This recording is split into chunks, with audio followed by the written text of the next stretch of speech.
Good afternoon. Can everybody hear me okay? Is the microphone good? Awesome. It's always a pleasure to meet you, Dr. Lopez. This has been several years that I've had the opportunity to be here, and so I promise to deliver to you. So how many of you are wanting to be a chiropractor? Raise your hand. This is what I generally see, and that's okay. So some of you might be saying, well, what am I going to learn today, right, by listening to a chiropractor if I'm not really interested in the career? Well, what I can promise each and every one of you is that I'm going to deliver. That I'm going to help you get something that you want to get more clarity. I promise that for you as long as you guys play the game and participate. Does that sound good? I promise I'm going to make it relevant. So, let's see. So whenever you launch a sporting event, I like tennis, there's always two types of people there. There's the spectators that are watching the game, and then there are those that are on the field, right, playing the game. And so what I encourage you to do today with me, if you want to get something out of today, is to get on the field and actually play the game with me and not just be a spectator. Because your learning will be significantly greater and you will grab something that's relevant to you if you play the game. So can you raise your hand if I get an agreement that you'll play the game with me? You get on the field. Yes? Okay, thank you so much for that. So if you look at a cell, and a cell is living, it's going to have motion. If you look at a cell and it's a living cell, there's no motion. What's that cell? It's dead, right? So movement is life, and communication is life too. Cancer is when the cells don't communicate and it grows abnormally, right? And so first thing I do is get a little bit of movement here and get this room the way that I like it. So you guys told me to participate, so if everybody on the two outer rows can actually come into the middle. Let's go ahead and do this. So if we can scoot all in here, and let's fill in this middle section for me, if you don't mind.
Really appreciate that.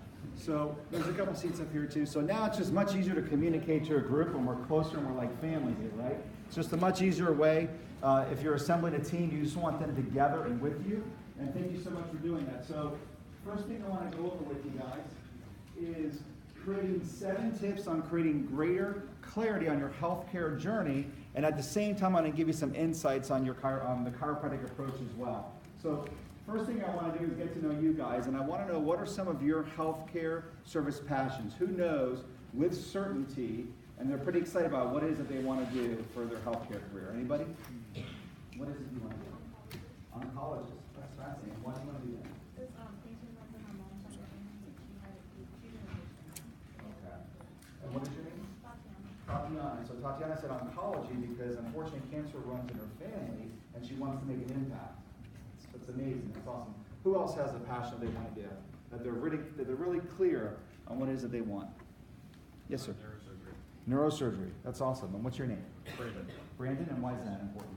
I took a course in 7th grade from University of Jerusalem, and I really enjoyed neurology in general, and I wanted to integrate surgery into that, just because I want to go into some sort of surgery. That's awesome. So something even in 7th grade that he saw, a class, who had an experience in their past that was very personal that said, hey, this is why I want to do what I want to do. Raise your hand. It's awesome, right? Or you might have seen a teacher, or you might have had your own personal health issue, right? So there are many reasons when you look at the healthcare field, there are many reasons why people do what they do. And it's so cool because this is such a helper profession, right? So it's an awesome thing. And here's the first tip I want to give you is it's your journey. It's your journey. And so anyone's journey is as unique and valuable as any other's journey. So his journey is his own. her journey is her own and your journey is your own. And hopefully today, through some of the questions that we're going to ask ourselves, because the quality of your life is based upon the quality of questions that you ask yourself. And so we're going to ask ourselves some questions so you can get clear on that journey, because I have another thought that comes to my mind, another principle, and that is that clarity is power. And so hopefully you'll get some of that. And so, who am I, and why the heck are you listening to me? Why should you move chairs and all of these things? So I'll tell you a little bit about myself. I'm from Miami. Anybody from Miami here? All right. The Canes are actually doing pretty good, right? That was pretty fun to see that. I'm 43 years old. I've been a practicing DC, which is Doctor of Chiropractic, since 1999. I have served over 15,000 patients in my office. In my practice, I average a new patient every hour, which we've averaged every hour since we've opened our practice. So every day we see a new patient per hour. And I've delivered over 250,000 adjustments. I have mentored 24 doctors that have worked in my practice that I've personally trained and taught. I'm married to my wife Dawn, who is a registered nurse. And I have my son, who is Asher on the right, who's 8, and then my daughter Journey. And I've been a millionaire since I was 30. That was one of the goals that I wanted to do, is to become a millionaire at age 30, all while doing chiropractic. So all my revenue was earned through chiropractic. And at the same time that I created that concept, I eliminated all of my school debt for my education, which was a 6-figure debt. And at the same time, I had a 6-figure debt of my business, and I eradicated both of those in the first year and a half of my practice. Pretty cool, huh? Who has student loan debt, right? Not fun, right? And so I wanted to eradicate that very quickly. It's a 30-year loan. And I invest very heavily in growth, both personally and professionally, on how to be able to learn these principles, and these principles that I'm sharing with you. And what I've also done just recently is I just finished a certification in coaching. So I'm a professional coach where I coach high-level executives on leadership and really balancing their life and really getting clarity and certainty. So I'm taking all that and I want to give that to you. And I'm not trying to say this to you to impress you. I'm saying it to impress upon you that I've really invested a lot to give you principles. And it's not the fact that I'm a chiropractor, it's the fact that I'm a chiropractor that applies principles that you can use, because principles are evergreen and you can apply to whatever it is that you want to do. Does that make sense? And that's why I'm here for you guys today, and I just love being here. It's just the best for me. And so I wanted to share a deal about my journey. This was me when I was younger. Not exactly me, but this is what it was like to be me. Who's an athlete? Raise your hand. I was not. I was this skinny little kid in Miami, and I kind of felt like I was on the sideline in a lot of ways in sports and a lot of ways in life. I was this little kid who stuttered, and to add to it, I had a lazy eye, I had a cross-eye. And so all I wanted was my parents to get this darn surgery to correct my eyes. I just like, if only they can correct my eye, life would be amazing, right? So I wanted the surgery. My parents wanted it for me. They invested the money. They saved it. I had the eye surgery, and my eye was corrected. But it wasn't till later on I learned what the surgery actually does. So how it works is you have an eye, you have the eye, and then you have muscles on both sides. And you have a muscle that is functioning normal and a muscle that's functioning weak. And what they do is they actually cut the normal muscle to make it as weak as the weak muscle. Think about that. Imagine if somebody told you, anybody here a parent? Raise your hand. Okay, just a few. Imagine they say, we're going to make your son or your daughter as weak as their weakest link. You're going to be like, get out of the way. I'm not going to do this. But sometimes we can be so committed to the outcome that we forget to understand what the process is. You see that? And the problem is, if you weaken one area of your health, what do you think it does to other areas? Make them stronger or weaker? It's going to make other areas weaken as well. They're going to compensate. And so what happens is the same nerves that control your eyes also control the muscles along your spine. So then my spine started twisting and started torquing. And then I developed this significant scoliosis. So now one problem that wasn't handled appropriately turned into another problem. And then I'm faced with another situation, which was having to have my back cut on. Whoa, that was pretty wild. Don't look, close your eyes. This is a new remote. So one problem, that is amazing. That was brilliant. Fascinating.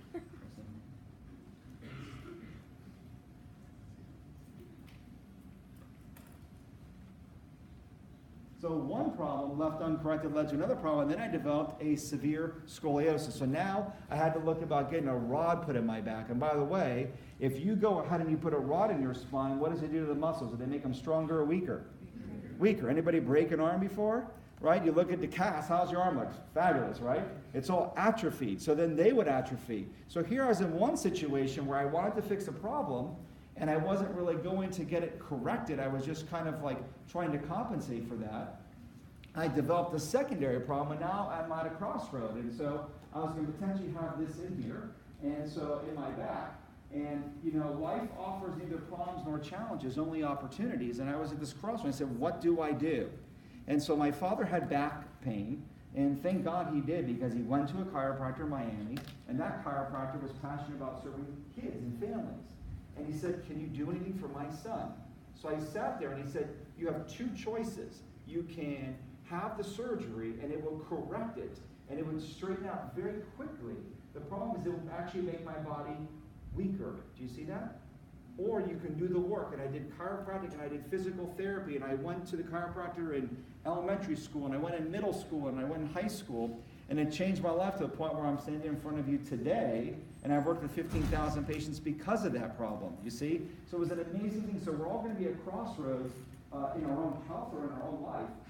And so I made this decision, and chiropractic then recognizes that your nervous system controls your body. So I know you talked about neurology, sir, and you said you really were into it, and you saw it in the neurosurgery. This can give you another window into tapping into the nerve system. Who wants to do something with the nerve system or neurology or neurosurgery? It's fascinating. Here might be another avenue, another door that you can open up that can give you another perspective. So we understand the nerve system controls the entire body, which you guys know.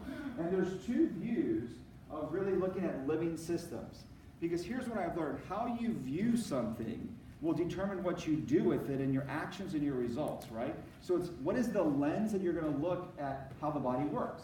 And so it's a little bit hard to read. I'll read some of this here. But you have the reductionist view or the mechanistic view of living things, which are saying that everything is explainable by laws of physics and chemistry. And you can look in a book and you can see exactly what it is and what's occurring there, and you can explain every piece to the parts of it. And the vitalistic or holistic view says that life is more than just the sum of the parts, that there is a vitalistic, or there is a living force within the body that is a difference between you and a cadaver. Same parts, but there's this energy or life force flowing through the body. And so if you view the body in a reductionist or mechanistic or mechanical point of view, then disease is looked at as a bunch of processes that are physical or chemical processes that have to be repaired to a norm, repaired to a blood test value, to a normative value, and then your job is to get it in that value or in that range. By the way, can somebody be within the range of a test and still be sick? Yes. Absolutely, right? And someone might be out of the range. Can you be out of the range and be healthy? Yes. Yeah. Is fever good or bad? It's good. Why? Why is it good? It helps, like, it's trying to get rid of whatever is going on in your body, so it heats up. Like, Yeah. So your body has an intelligence within it that says, hey, this is not a good situation, so in order to adapt to that situation, I raise the temperature.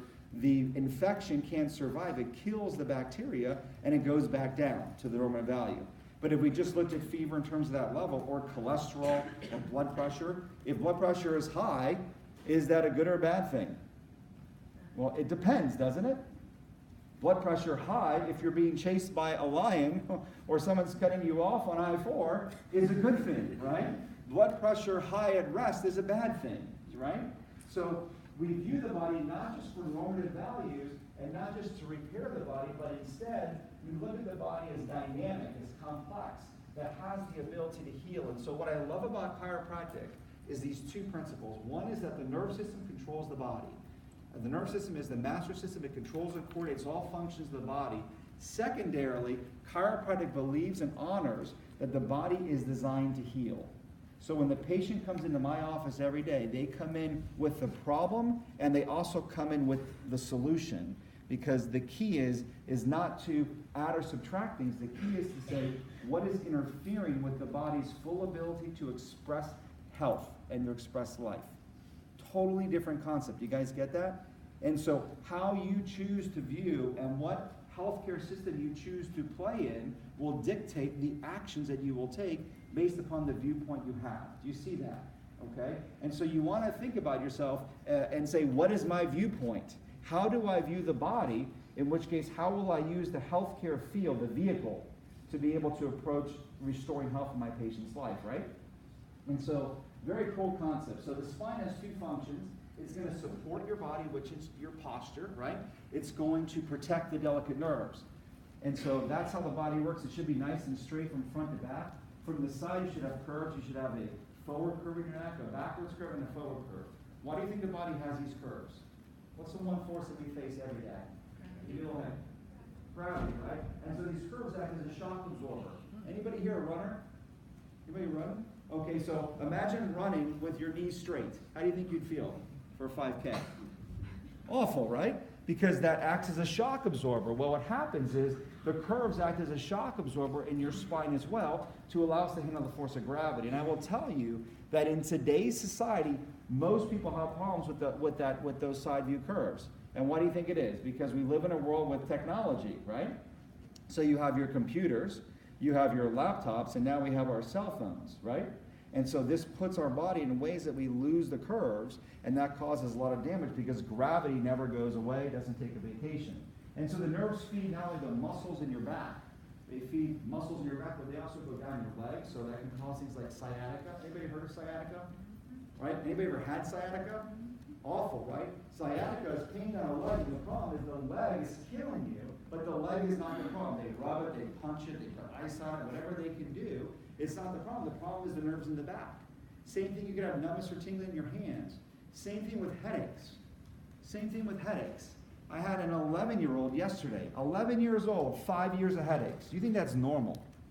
Every test he took was normal, right? So what are the parents to do? Well, we do a history. It turns out I go back and I go back. Well, the gentleman, the little boy, said that he broke 2 teeth. And because he jumped and then he hit something, and it was enough force to break the teeth. No one looked at that. Well, do you think it didn't just put a force in the teeth, but maybe in the head and the neck, right? And so this kid's been having headaches, been suffering, taking all this medicine. The nerves in the base of his neck, the nerves right here were totally being pinched, and we correct that, it's going to change his headaches. And now you fast forward an 11-year-old with 5 years of headaches, living on medication, and see what kind of life that is, right? And still having the problem. So it's amazing what can happen. Additionally, the nerves go to, I'm afraid to hit this button now. You might see the whole presentation again.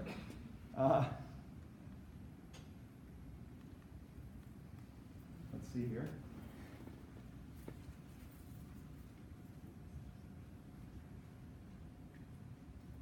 There we go. So the nerves go to every organ as well. So every organ is also fed and given life to. So what's so amazing about chiropractic is that chiropractic works with every organ system in your body. Who wants to be something with GI, gastrointestinal? Anybody here? Okay, good. So GI stuff. So most diseases that people have are functional diseases. Are you aware of that? So you have this range. You have 100% health, where your body is working at its best, mentally, spiritually, physically, chemically, everything's at its best. And then you have 0% health, which is death, right? And then what happens is it's not an on or off switch. You're not healthy or sick. There's this range. And so you have 100% health, and then you have this range called dysfunction or dis-ease. And then when enough disease occurs, then you develop pathology. And that's when you open up a pathology book and you look at pictures of things, and you can just tell. What's so amazing about pathology, you can look at the pictures without any training and go, that does not look healthy. You could look at a piece of meat in a grocery store and go, I'm not eating that, right? Or you can see things or food. You have an inborn intelligence that guides you, says, hey, this is not right and this is right, stay away, go towards this. Well, the body has this range. The problem is a lot of healthcare systems don't know how to handle dysfunction because they do a test. The test shows up negative, and then they wind up saying it's all in your head. You must be stressed, okay? And if you don't believe me, I've done this with thousands of people. And so what happens is most diseases are dysfunction. So, for example, constipation or diarrhea or irritable bowel syndrome. Many of those are dysfunctional problems that occur because of pressure to the nerve system or an imbalance of the, you guys have heard of the sympathetic and parasympathetic? It's the imbalance of that. In fact, I will tell you the number one cause in human health today is the imbalance of the nervous system between the sympathetic and the parasympathetic. Most of us are living a life where we're in a constant state of low levels of stress or high levels of stress that we're dealing with these issues that are occurring today. When you look at heart disease, which is high blood pressure, which is going to be occurring a result of the heart not functioning well, it's going to be in a constant sympathetic state, is going to cause that issue. Diabetes, it releases cortisol, that's going to mess up your pancreas and your blood sugar, which is going to affect you. That is a dysfunction here. Cancer means the immune system is not working properly. That's going to occur because the body is in this state where it's weakened now, it's depleted. So all those things are due to that. So I see patients come in, and the thing is they don't see patterns. When you view your patients, who's going to be a physician? Okay? And who's going to be not a physician? Wants to do like healthcare administration or something, right? Some of you are both, or what do you want to do? You said not a physician? Prosthetics, okay. Well, you're going to be helping people, right? So you're going to be in the field. So when you're going to be evaluating patients and people come with a constellation of symptoms and no one puts them together, you can be that person to put it together. Because what happens is most people will come with 5 to 7 things. They think they have one thing. When you really look at it, they got 5 to 7 health problems, and no one sees a pattern. So I see a common case, low back pain case, might turn into a sciatica case. Or I have hip pain or knee pain, right? Ankle, foot pain, plantar fasciitis. Could be affected by lower nerve system issues. But then the same token, I also see those cases have digestive issues. Constipation, diarrhea, gas, or bloating. Or I see difficulty with urination. Or now I have someone, say in their 40s or 50s, they have chronic lower back issue, the nerve is depleted. Well, the same nerve that goes to the low back goes to the bladder. The bladder is a muscle controlled by a nerve, and if that's weakened, then all of a sudden now they have to go to the bathroom all the time, and they're getting up at night to go pee, and they think it's just getting what? Come on, old, right? I'm just getting old, so now they're getting up, and their rest is affected, which now what's the purpose of rest? Why do you sleep? Relieve stress, and your body gives it a chance to repair. So now they're not repairing as fast, and now they're aging faster. You see how this whole thing works. And then that also can affect the sex organs. So it can affect sexual function. It can affect menstrual cramping irregularities. All that can be controlled by the lower nerve system. And in the mid-back has a big effect to the stomach. So we might see reflux, heartburn, indigestion. I can tell you there are so many cases that we see. The number one thing that we see outside of musculoskeletal issues is digestive type functional issues in the practice. And then we see breathing issues, so asthma, allergies, and these sorts of things because the upper nerve system and the heart. There's been studies that show that chiropractic adjustments are as effective as 2 blood pressure medications combined at helping to reduce high blood pressure. I mean, you probably didn't know that when you walked in the room, right? And then the nerves go up to the sinuses, eyes, ears, nose, and throat. So it's all connected. So what's so cool is chiropractic can impact everything, but chiropractic is a cure for nothing. I want you to get that. Chiropractic can impact everything. So some of you can say, well, hey, chiropractors say they can cure everything, and it's totally false. Chiropractors understand and appreciate the power of the nerve system and its role of removing interference to allow the body to work. And if the person's digestive issue is caused by pressure to the nerve system, the digestive system is going to normalize or work better. Does that make sense? You guys get that? Any questions so far? Do we have a question or a comment? You guys good? Okay. We having fun? All right. So let's go. So subluxation, that is the clinical term where the body shifts out of position. This is where the body goes out of alignment and causes pressure to the nerve system. That's the clinical term for what we do as chiropractors. And what are the causes? So there are, I'm going to stand closer here. This is a new remote. Remind me to never use it again. Okay. So there's 3 major causes. There are emotional stresses. No one here has stress in their life, right? Some of you hold your stress in your neck and shoulders. Who are those people? You know yourself. Some of you in your lower back, right? Think about how we talked about the nerve system relationship there and your symptoms and where you hold it. Then there's chemical stresses, processed foods, fast foods, smoking, polluted environment. That stresses the body. Then you have physical stresses, obviously car accidents, sports injuries, falls, poor work ergonomics, sleep positions, weekend activities, all those things. You have macro traumas, which are the big incidents, and you have micro traumas, sitting prolonged, sitting with a wallet in your back pocket, carrying a backpack on one shoulder, carrying a purse on one side, carrying a baby on one hip. All these things that we do that we think nothing of, right?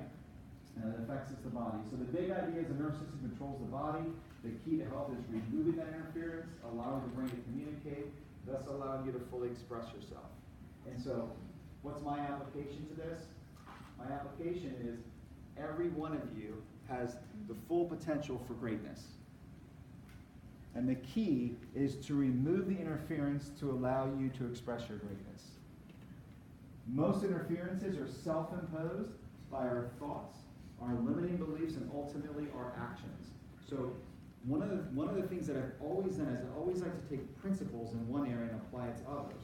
And I really feel strongly about this, that I believe that each one of you can do amazing things, and you know that you can, but the hardest part you got to fix is the misalignment between your two ears, between your mind right here, right? And so we all have these limiting beliefs and these thought patterns, and hopefully we start to learn how to break those as we become more aware of those things. So we want to increase some awareness here. So tip number two is always seek mentors. Always seek mentors or teachers or consultants or coaches. Seek the help of people because they can dramatically improve the quality of your life. So the gentleman in the picture there, that's my childhood chiropractor. So because of him is why I'm here. He's been practicing for 40 years now. He is the chiropractor for the Miami Hurricanes. He's been for them for 30 years and helped so many lives and created 40 chiropractors about, and I'm one of them. And it's just amazing what you can do because you're able to really get into that. You're able to catapult on what is it you want to achieve. Anybody here have a mentor in life to help you? These guys, raise your hand up high. I'm not going to call on you, but I want you to know these guys have an advantage over you. If you're not the one raising your hand, you are behind, okay? And so I was able to work in his office in high school. So I shadowed him and I wrote his notes. I did whatever I could in high school. Second half of my senior year, on the afternoons, I went to his class and I was his assistant. And so when I was 27 years old, I was able to open up my own practice and have my own office. And by 30, I was able to clear all my debts and be able to create the goals that I shared with you. So people like that help you because here's the deal. There's two questions. The first one is do you have a coach or mentor? And that could be somebody like Dr. Lopez or other professors that you have, or it could be people you follow on YouTube. It could be a virtual one. They might not even know that they're your mentor. But do you have somebody that is coaching you? And the second thing is, are you coachable? Are you coachable? By the way, me having you move to the center is a demonstration of you being coachable, by the way, right? Okay? And so there are 4 phases of learning. And so this is really cool stuff. We all go through this. The first one is that we're unconsciously incompetent. You are unaware that you're unaware. You get that? You have no clue. You're a novice. Then once you start getting that awareness, you now are consciously incompetent. You're aware that you suck. Right?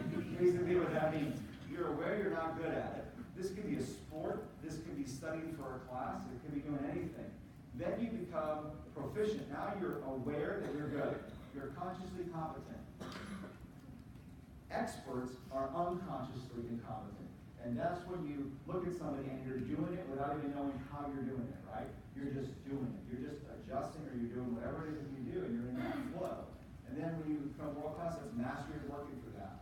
The problem is twofold. Number one, when you become an expert, it's very easy to become complacent, isn't it? It's very easy to be at the top of your game and stop doing the things that got you to the top of your game. And then you get complacency and that slips. The next problem occurs is when you go to learn a new skill, where do you start out? Do you start out at the top again? Where do you start out? Smack down here. And that's awful, right? But you go through this cycle, and so you're constantly going through this cycle on everything that you do. And what I want you to see is that when you have a mentor, or you have a coach, or you have someone to help you, you start to see the blind spots faster. You start to learn the hacks faster, and you can. The key is to speed this up. The key is how fast can you go through this cycle to where you can get here in what it is that you want to become an expert in. And that's what a coach helps you with. And that's my job when I'm doing coaching, and I do the very same thing I'm doing with you as I do with my patients, as I do with my people that I coach. And this is the key here. And so the third thing is seek the cause. So when you're working with anything in life, in your patient's health and what you're doing, whatever it is, ask yourself, am I treating the symptom or the effect, or am I really getting to the root cause? Am I getting to the root of it, or just chasing symptoms? And in people's health, where do you think people's health is really focused? Where's the treatment of today really focused? What do you guys say? Right here? Right? And that's unfortunate. Well, here's the reality. If you look at this, the World Health Organization ranked countries, 191 countries, and America ranked #1 in crisis care. Meaning if you have a crisis, you want to be in an American hospital. You want to be in who wants to be an emergency room physician? Do that? Thank you. You are necessary. When we have a crisis, and we're in an emergency, don't come to my office. Don't come knocking in a crisis here. You go to the best hospitals that we have here in crisis care. But what about for overall health care? Do we do the same job? Are we #1? #2? What do you guys think? No, right? We are, I better get closer here. We are 37th, next to Costa Rica and Slovenia, by the way. And I love Costa Rica, okay, great country to visit. I wouldn't want their health care though, okay? But that's how we're ranked, and we're the most expensive system in the world too. So we spend more money than anyone else because chasing crisis is very expensive. And it doesn't fix the root of the problem. It's very, very sad. And so, interesting stuff there. Tip number 4 is discover your purpose, to really know your why. Get clear on your why. So the why is what you really want to go for as you're going through this process of school. And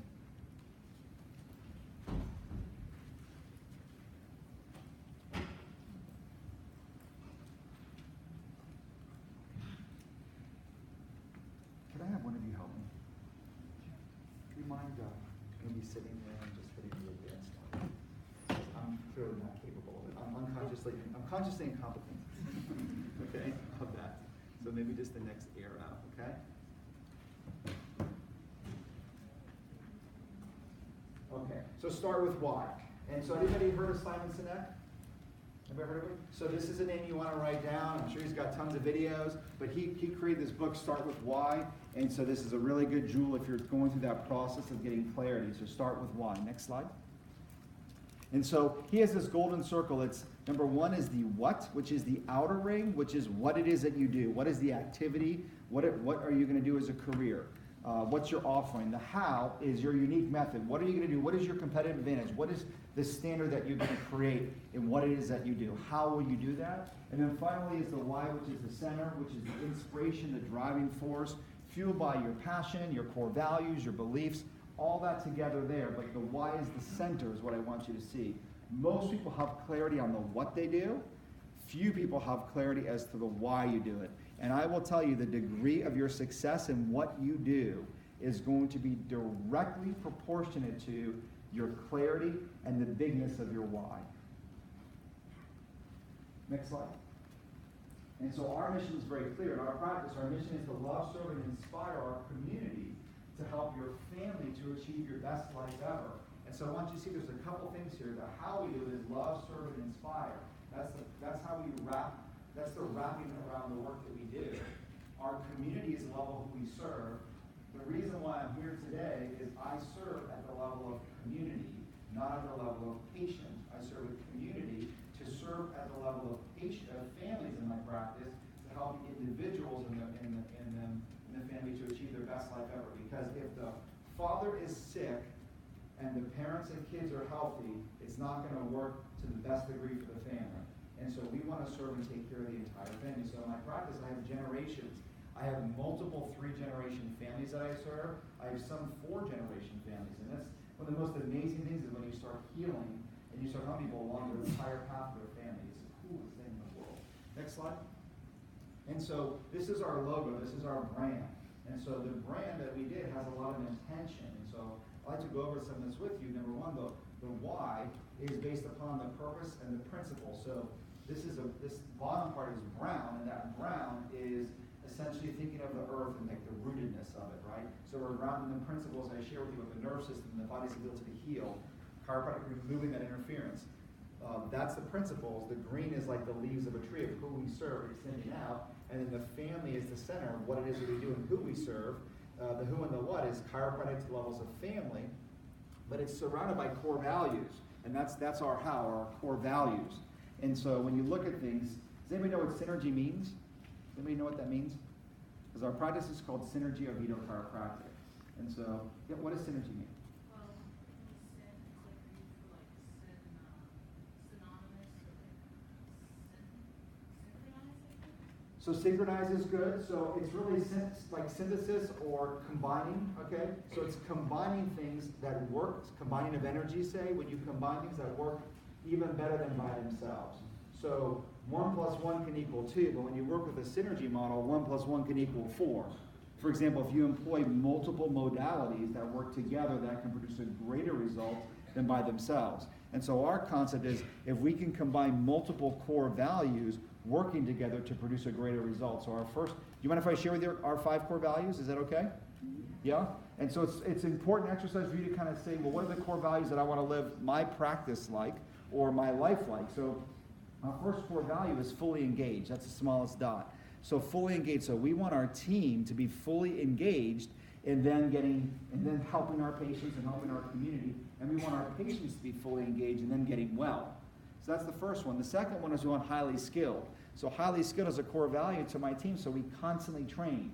So Tuesday, I did a 4-hour training. I take my staff every month and we do a 4-hour training on how could we better deliver the service experience and the quality of care to our patients. So every month that's occurring on a 4-hour block. Then we have the next one is positive and inspirational. So in our practice, it's unique in that we hire for people who are lights, people who are a light to people. On Mondays we play Christian music. On Fridays we play Disco Friday. I mean, we just want to make it really fun. We want to make it great. We have a prayer request box at the front. So we do all these things to really create the place to be very positive, very inspirational for our patients. The third one is, or the fourth one is community leaders. So we view ourselves as leaders. So we want to serve leaders so that can create a greater impact in the world. And we want to be able to be leaders, each of our team members, in terms of helping people get well. Because there are people that are sick, suffering, and need our help. And if we're not out there and if we don't think of ourselves as leaders, if you don't start to take the hat and say, I am a leader in people's health and in their life, then who's going to do it? And so I have a mentality of, if not me, who? If not me, who? I started my practice September 11, 2001. That was the day of the attacks. How old were you guys? Some of you. How old? 6? Okay, so you were 6 years old. I was $250,000 in debt, and I saw the towers fall and said, what the heck am I going to do? I had to give a 90-day notice to my job, which I was making really good money. I could have bought that practice. I started my practice from scratch. And I had 2 paths again. There it was. I could have crawled back, tried to unwind everything, and do this thing. And instead I asked the question, if not me, who? And I said, stress. Do you think stress was higher or lower at that point in life? For your parents, right? Very high, okay? And so I said, stress is high. People need me more now than ever. So I went ahead and I built that practice to be one of the busiest practices in the country in its first year. And it was all based upon the if not me, who. So no one is going to hand you the baton and say, you are the leader. You have to take it yourself and you have to declare it. Okay? And so community leaders, the last one is over-deliver. So everything that we want to do is to over-deliver. And that's what I hope to do with you guys today, as hopefully I'm giving to you already. Who's learning something already? Yes? Awesome. Good. And so so I want you to say to yourself, I'm learning something, right? And how can I apply it? How can I apply it is the other question. And so we want to really over-deliver. Cool? You guys like it? All right, next slide for me, please. What's your name? Alyssa, thank you. My other assistant was Alyssa. Perfect. Okay. So number 5, master your how.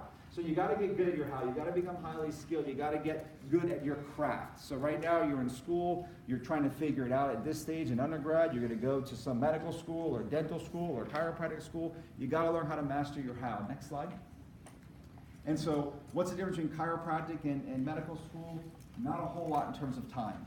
So it's the same demands, slightly different focuses. Some are more focused on pharmacology versus manipulation, but it's very, very similar in terms of hours. So it's a real school with real doctors. It's a real process, just like dentistry, optometry, medicine, same type of thing. Next slide. Hours are just about the same as well. our focus is a lot on anatomy and physiology. So we're very much into chiropractic is structure and function. Structure and function are married. If the structure is off, the function's going to be off. If this building is structurally unsound, it ain't going to function very good. And that's what we believe and understand. Next slide. And so synergy, like I said, involves combining healing arts. So we combine chiropractic, physical therapy together. Anybody want to be a physical therapist? Yeah? So physical therapy and chiropractic together is amazing, because chiropractic is amazing by itself, and physical therapy is, when you combine them, really epic, really, really epic. And then we are very good at disc repair. So disc surgery, back surgery, has the highest failure rate of any surgical procedure because of what it does to the body and how it affects structure, the mechanics of it. So we want to do things to avoid surgery. So I work with neurosurgeons and orthopedic surgeons in helping patients to be aggressive with conservative care to prevent back surgery. Lasers, so now we utilize laser therapy in our practice for extremity issues. So I work with any sort of extremity, knee, ankle, foot, shoulder, elbow, wrist. So we use lasers to help heal extremity issues without drugs or surgery. And then we do home care. So all that working together. Next slide, Alyssa. Thank you. And so this is a normal slide. So this is the side view of the neck. So in our office, we take digital x-rays, and this is what it should be. So it should have a normal curve. Can you guys see it okay? Decent enough? I'd rather be able to see you guys in the slides, but you should have this curve. And so that curve should be a 43-degree angle because you have that arch. And you have the spinal cord and the brain are relaxed and at ease, and the nerves are good. So that's what you want to see. Next slide. And so car accidents are a major cause of misalignment. And so what happens is the average person has a car accident every 10 years. Every 10 years. And the most common age of a car accident is what age, do you think? Teenager, 16. Number one age. Anybody here ever had an accident when they were 16, even if it was a minor one, right? Okay, 17? 18? Okay, 18. So most accidents occur 16, 17, or 18. And when you're young, your body heals very quickly. Inflammation goes away very fast, and many times we don't do anything about it. So what happens is, what you need to know too, in Florida they changed the rules. It used to be 2 years, 104 weeks to seek care from a doctor if you had a car accident. The insurance lobbyists went from 104 weeks to 2 weeks. I mean, a 90% reduction of opportunity or so, 95%, I don't know what it is, it's high. We're closing the window so that patients can't get care if they have an injury. So one thing you need to know is that if you have an accident, you only have 14 days to get checked, and many doctors don't even know about how to take care of accident cases because it's a biomechanical issue, not a blood test issue. Okay? And so this can occur, so you want to make sure you get checked. Next slide, Melissa. So this right here is a patient who had a car accident. How's that neck curve looking a lot? No curve, 100% loss, that's a whiplash. So she has this going on. This is causing neck pain, headaches, numbness and tingling in her arms. On the right is showing an MRI, and they're showing some of the bulges coming out there. Those are discs bulging out there. Next slide, Alyssa. This was her report. She had 4 disc protrusions. She's 33 years old. She's in pain. She was starting one pain medicine, it didn't work. They did another pain medicine, then they sent her to a neurosurgeon, and the neurosurgeon said, well, you have to have surgery. Next slide. So they want to put that in her neck. So that's a plate in her neck, and the plate is going over 4 vertebrae. And by the way, is the plate curved or straight? Straight. And how's the neck supposed to be? Curved. I still don't understand that, okay? So that actually keeps it in an abnormal position with stresses above and below, but this is what they do. And again, it's going to make the body weaker. And I get there are times for this, so I'm not opposed if anybody wants to do surgery on the neck. I'm not opposed to it, but let's try to do things before we do that. Does that make sense? Let's try to be aggressive with conservative care. Next slide. So we do a process in our practice. Our process we do is relief care, which is designed to get somebody out of pain. Then we do corrective care, which is designed to correct the structure of the body. Then we combine that with strengthening care, so then we do that rehab, and then it's in wellness. Now, I'm at the stage of my career, I'll just use this as a laser pointer instead. I'm at the stage of my career where now all I do is, most of my patients are wellness. So 80% of my patients just come to see me without any symptoms. They're coming to see me because they're healthy and they want to stay healthy. How cool is that? By the way, have you ever been around somebody that complains all the time? Like a friend or maybe someone you know or maybe an acquaintance or a coworker, and they always complain. How do you feel when you're around them all the time? Like totally energized? Or you're like, oh, this is great. It's good to hear them complain, right? Well, it depends. Also, you want to think about what kind of healthcare field are you going to be in. Because most people go to the doctor when they're feeling what? Not so good. So if you're doing like a lot of patients, you do 100 patients a day, or 80 patients a day, or 40 patients a day, and everybody's complaining, think about what are you going to do to protect your own energy in taking care of the people that you serve that are constantly complaining about their complaints. Do you understand that? What's going to be your strategy to do that? Right? So I'm very blessed that I get to work in this realm and a lot, but I have to get them to that realm. So I go through the process of relief, corrective strength, and then I work through this realm here. And so that's a real important thing there. Questions? Questions? Comments? Anything? Ask away. Yes, sir. So, like, do you do the back cracking stuff, or? I do YouTube videos, right? Yeah. So the art of what we do. So every field. It's a great question. Every field has a philosophy, a science, and an art. My first question is what you're going to do. What's your philosophy? What's your approach? How will you view the body? The science is all the science and neurology, everything behind it you do, or the science and your profession. The art is how you perform that procedure to correct what you're correcting. So there are different techniques. So one technique is cracking the back. We call that an adjustment. I say crack is in bad streets, right? And pop is in soda. We don't do that, okay? We adjust because we're not breaking anything. We're releasing the pressure off the joint there. And so what happens is it can make that noise. So yes, I do procedures that do that. But then I also do, there's about 300 chiropractic techniques, about 10 that are generally used, and I use all 10 of those. So the key is how I adjust you might be completely different than how I adjust you versus how I adjust you. And I might use tool or technique X, Y, and Z. But the thing is, they're all the same purpose and intent, which is to correct the postural stress, to remove the interference, to allow your body to heal. So the cracking is one way, and then we have other ways to do it too. Follow-up question? So is that like just releasing the tension in muscle, or is that like touching a nerve, or? Yep.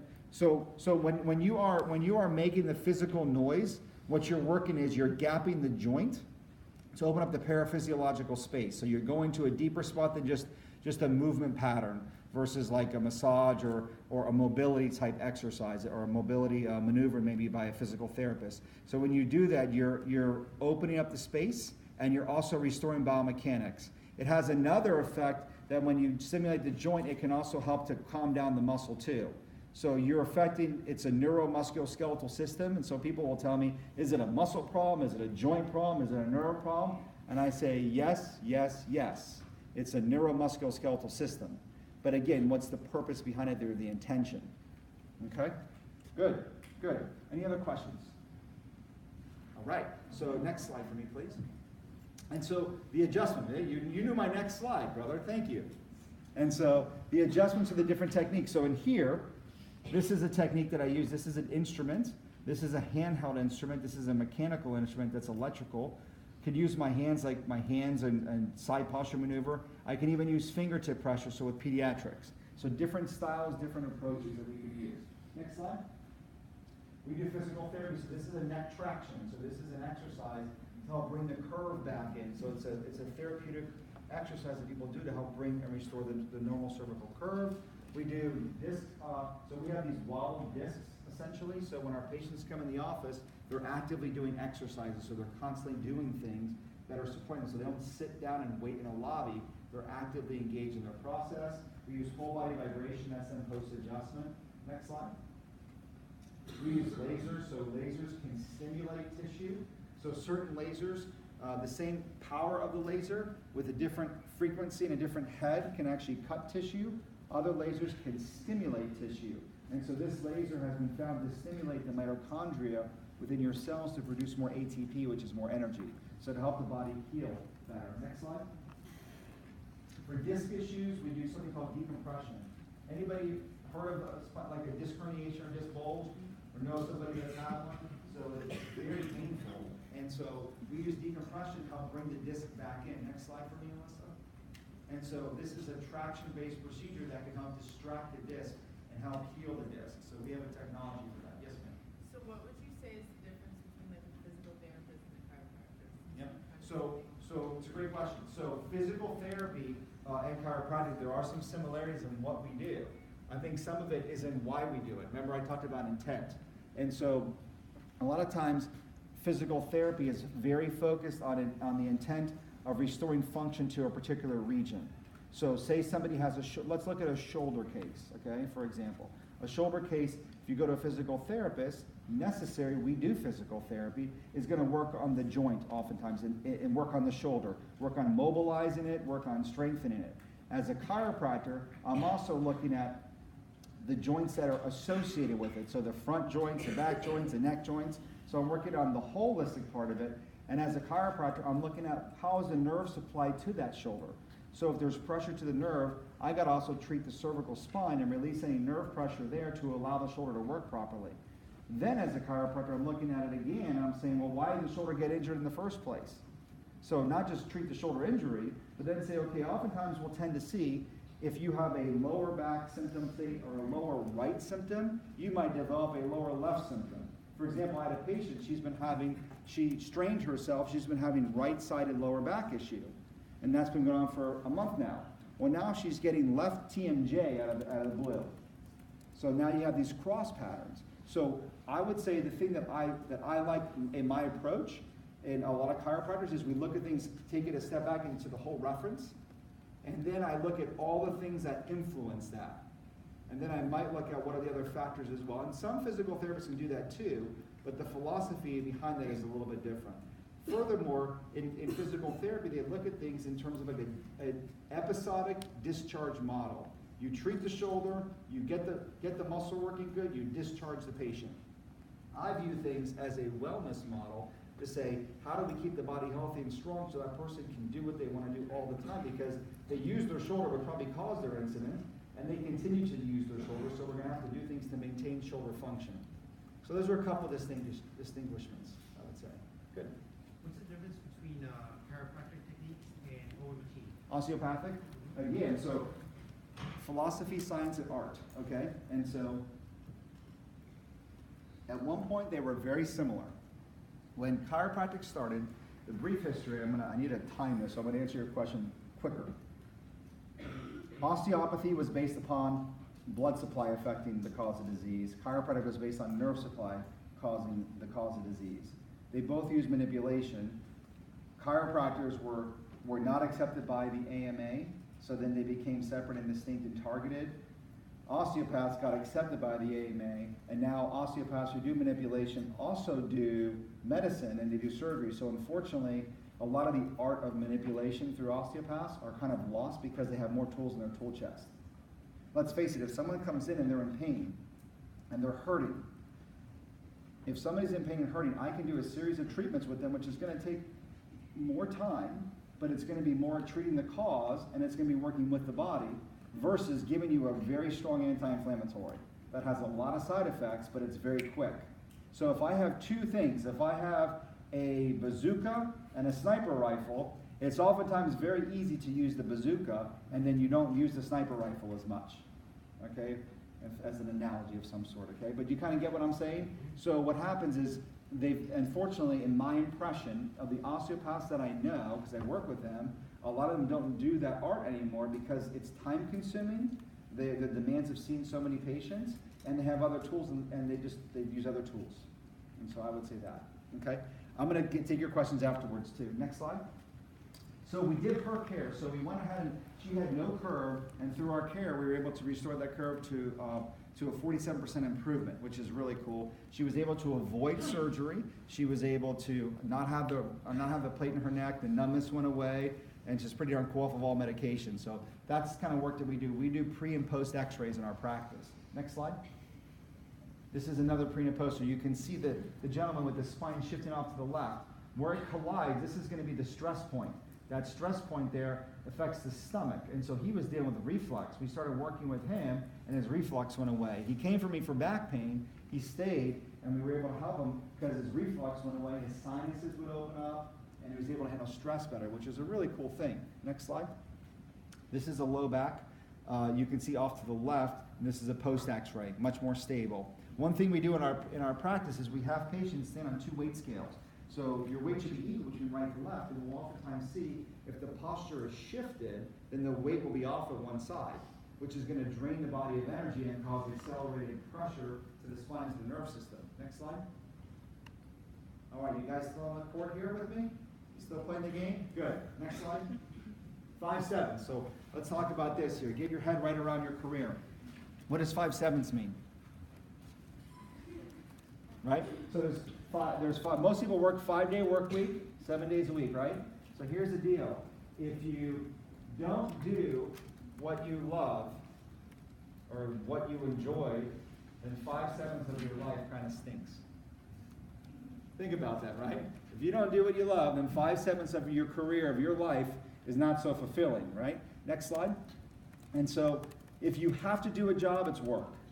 So if you have to, I want you to listen to the word have to.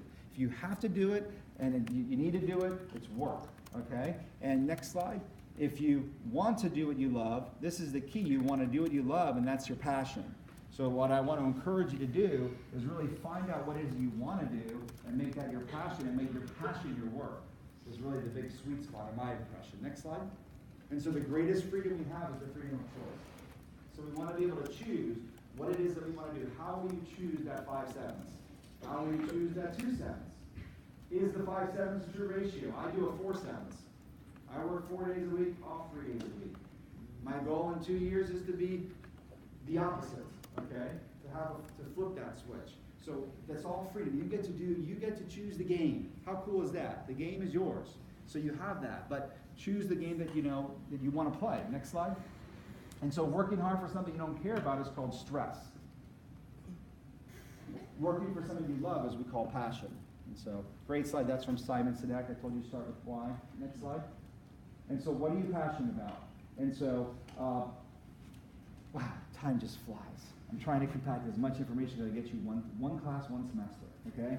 And so, go ahead and just talk to someone right next to you real quick and tell them something that excites you. What are you passionate about? Doesn't have to be career-wise. What are you passionate about?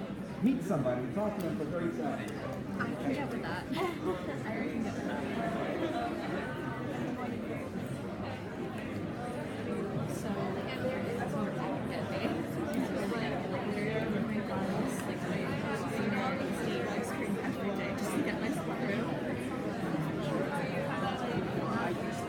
it's totally, it's good. It's not like, not even a healthy part. It's like, you shouldn't be doing it. But I'm just like, I drive past it every once in a while. And just like, somehow I turn something on.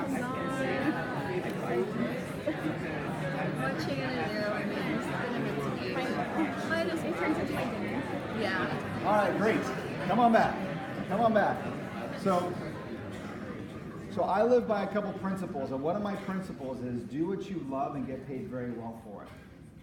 I don't think it's a bad idea to do what you love. First of all, you'll put energy to it, you'll enjoy doing it, and if you can find a way to get reimbursed very well for it, I think that's a beautiful place to be. That's a place of value that you're creating for others and creating value for your own life and for the people that you want to serve, and you can do whatever you want with that value. You can give it away, you can create great things, you can have time to do what you want to do. But do what you love and get paid well for it. Next slide. This is my wife, by the way. So you guys heard of Steve Harvey, right? So quick story here. She worked with me for 12 years, and she's like, Eric, I want to create something. I want to invent something. Who watches the Shark Tank? Anybody? She watches Shark Tank. She's like, if they can do it, I can do it. I've seen some of these products. We know 3 people that have been on the Shark Tank. One person, Squatty Potty, they were on there, and 2 days afterwards, they sold $1 million in 2 days. Squatty Potty. So we went on a cruise with them, and we're like, we're going to do this. My wife had this idea of a plate that folds into a container. So she called it a platainer. She coined the name, right? She's got a patent attorney. We did all this stuff, but a plate that folds into a container. And then she saw on this meetup, Steve Harvey was having a new show. She's like, I'm going to do it. So she went ahead and she went to California with my baby and my stepmother, and she won 50 grand. I thought that was kind of cool because she was passionate about it. And when you're passionate about stuff, it's not work. It's pretty fun. So pretty cool for my wife. And the check came in yesterday, so we're happy about that. Next slide. So change versus progress. So change is inevitable. Progress is optional. The challenge is, I'll come back to you. The problem is you think that change shouldn't happen. The reality is change always happens. Life is always changing. You're different now than when you walked in the room. The question is are you progressing? Are you moving in the direction of growth? Next slide. And so, Tony Robbins, anyone know Tony Robbins? Yes? Okay, I've been watching Tony Robbins stuff. I'm working Tony Robbins stuff for 20 years. He's awesome stuff. Another name you want to start YouTubing. He's a little old school now, but I'm telling you, he's got it going on. Anytime you sincerely want to make a change, you must first do is raise your what? Raise your standards. Okay? What really changed my life is I demanded more of myself, not of others, of myself. I wrote down all the things that I would no longer accept in my life. And I wrote down all the things that I would no longer tolerate. That's a really big, this is the trap, by the way, the word tolerate, because there's a lot of things that you're tolerating in your life right now, and it's actually destroying you in a lot of ways. It's because toleration is a good thing. It's positive. It's the first positive energy that's out there. Outside of victim and blame, then there's toleration. Victim is I lose. Blame is you lose. Toleration is I win sometimes. But that is the trap. We tolerate. And so all the things that he aspired to become, he got clear. He was clear. So raising standards, would no longer accept in my life. What are my rules? What are my core values? If you have no compass, you have no way to say, is this acceptable in my life? And then what am I going to no longer tolerate, and what is it that I want? Next slide. And so what areas do you want to raise your standard in? So my question to you is, where do you need to raise your standard? Either in your professional life, in you as a student, you're a professional, in maybe the work you're doing now, maybe it's in a relationship, maybe it's in some aspect, maybe it's your health, whatever it is, where do you feel you need to raise your standard? I want you to think about that, okay? I would do a partnership, I'm running out of time, okay? Next slide. And so once you've discovered your passions and desires, you must systematically find ways to increase your engagement. Align with the busiest and the best to increase your learning curve. So again, remember we talked about that cycle of learning? What you want to be able to do is you got to find ways that puts you in the kitchen. Put the cook in the kitchen. And so if you want to get good and you want to be the best, surround yourself and put yourself in situations that cause you to have to become the best. Does that make sense? Put yourself in that system way. So when I graduated from school, everybody thought that I was going to be the most successful chiropractor out of the gate in my class. They said, you're going to open your own practice, open up your own practice and do it right from the gate. And I knew that I was consciously incompetent. I knew that there were things I didn't know. So I interviewed, and I looked at offices all over the country, and I found the busiest office I can find, and I worked for that office. And I created a scenario that I could work with. I had a day off on Thursday, and I worked on Saturday. Then I found another office that was seeing double what the office was seeing. And I'm like, wow, if I can compress a year in a day, that was my philosophy.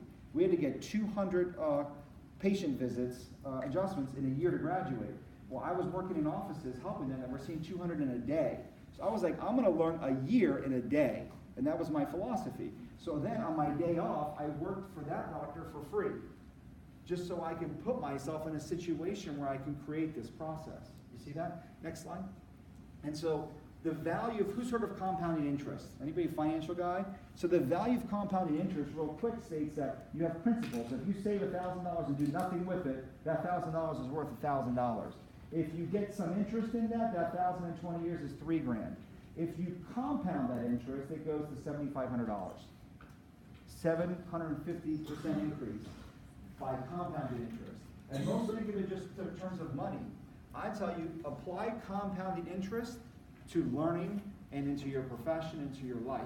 And so find ways that you continually compound what you learn and how you grow by putting yourself in the situation. So I map the year out, and every quarter I put myself in a situation of discomfort where I have to learn something new within my practice by going to an expert, investing money, sometimes hundreds of thousands of dollars, to put myself in the room to cause me to have to grow so that I can get the value of compounding interest in terms of growth. You see that? It's the same principle just applied to learning and to your profession. Next slide.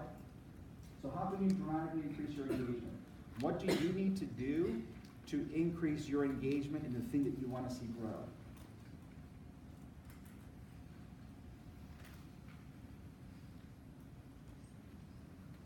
Next slide. So positives of chiropractic is health-oriented, It's not disease-oriented, it's high energy, so what I love about chiropractic is you gotta find a field that has the right flow with you. Does basketball have a different flow than baseball? You know, if you put a lot of basketball players, except Michael Jordan, right, in baseball, they probably would be it would be very different for them, wouldn't it, right? It's a different flow, or put them in a different sport. So what you want to realize is you got to find what flows good for you. You got to find, like a new patient for me takes 45 minutes to see. And I love that process because I dig deep, I find out what it is they want, what's their world, what are their values, who are they? That's not a 5-minute conversation. That's a 45-minute conversation done twice in my practice. Then what we want to do is the re-exams are evaluation process. That's a 15-minute process. That's a certain flow. Then we do the adjustments. The adjustments are a 2 to 3 minute process. It doesn't take long to do what I do, so then that flow is a different speed.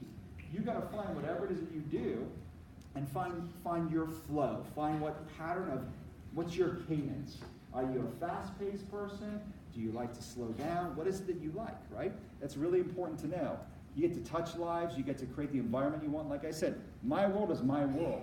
I can't control anything else except in my office. I painted the office the colors that I wanted. I play the music that I want. I hire the staff that I want. I do everything that I want. I pick the patients that I want, right? Because you attract the patients that you want to treat as well. And so you get to have all that. And I love that part of it. If you're if you like, who has an entrepreneurial spirit? Anybody here? Chiropractic is a really cool thing to look at too. Okay. If you don't really have that spirit, it might not be the thing for you. It has great rewards, emotionally, financially, spiritually, and it's a great lifestyle for raising families. I'm not much on call. People have our phone number. They can call us on the weekends if they need us, but we don't get on call. Versus, you know, what kind of lifestyle do you want us to put as a healthcare provider? Do you want to be always available and maybe not have much of a family life? I want to have that. I want to have a life and a life, right? And so I want to have that. Next slide.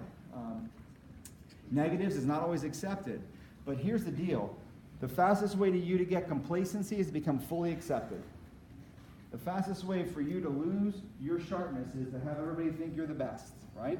And so what you want to do is I use that as a fuel to become really great. Hours can be long. I see people before and after work, so that takes time. Running a business has stress.